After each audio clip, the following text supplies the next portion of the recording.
Welcome to Breaking News. I'm Miley and bring you latest news on today. In Georgia on Sunday, when he still had 4 more rallies to attend before the midterms in Tennessee that day, and in Ohio, Indiana, and Missouri on Monday, President Donald Trump told a story that summed up much of what he seems to think he is getting in return for the time he has spent on the road. Maybe it was a fairy tale.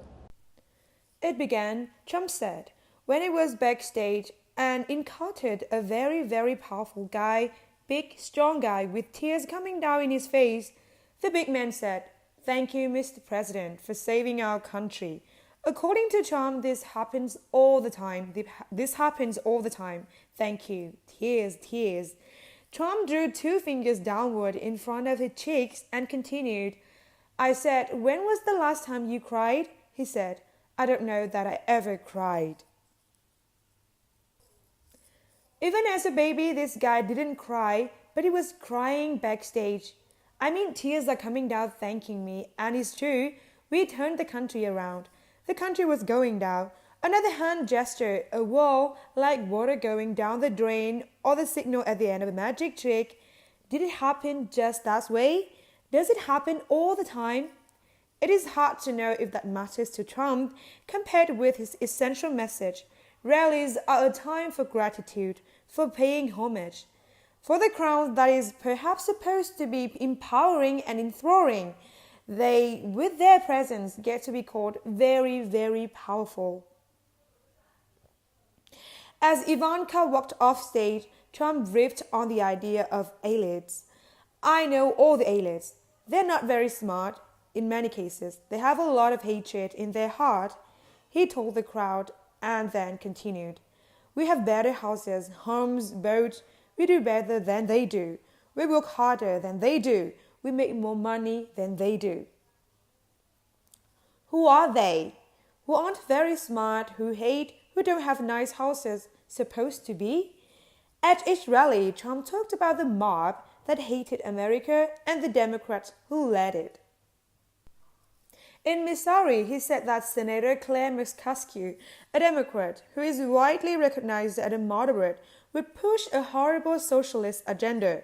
In Ohio, he said, of Richard Cordray, the Democratic candidate for governor and the former head of Consumer Financial Protection Bureau, this guy Cordray is a bad guy, not a good person. He's hurt a lot of people. What he's drawn to people is a disgrace. In Georgia, he said that the election of Stacey Abrams as governor would mean agents coming door to door to seize each household's guns. He added, you put Stacey in there and you're going to have Georgia turn into Venezuela. In Tennessee, he said, they want to impose socialism on our country and they want to erase Americans' borders. Democrats want to invite caravan after caravan of illegal aliens to pour into our country. I don't think so.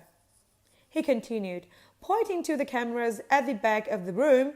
I don't care what they say. I don't care what the fake media says. That's an invasion of our country.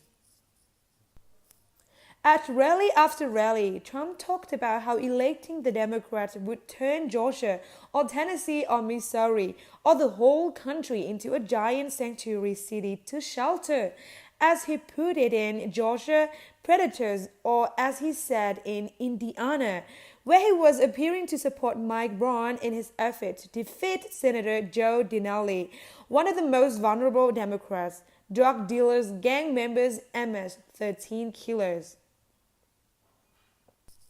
The Democrats want to welcome immigrants for their own insidious reasons, Trump said.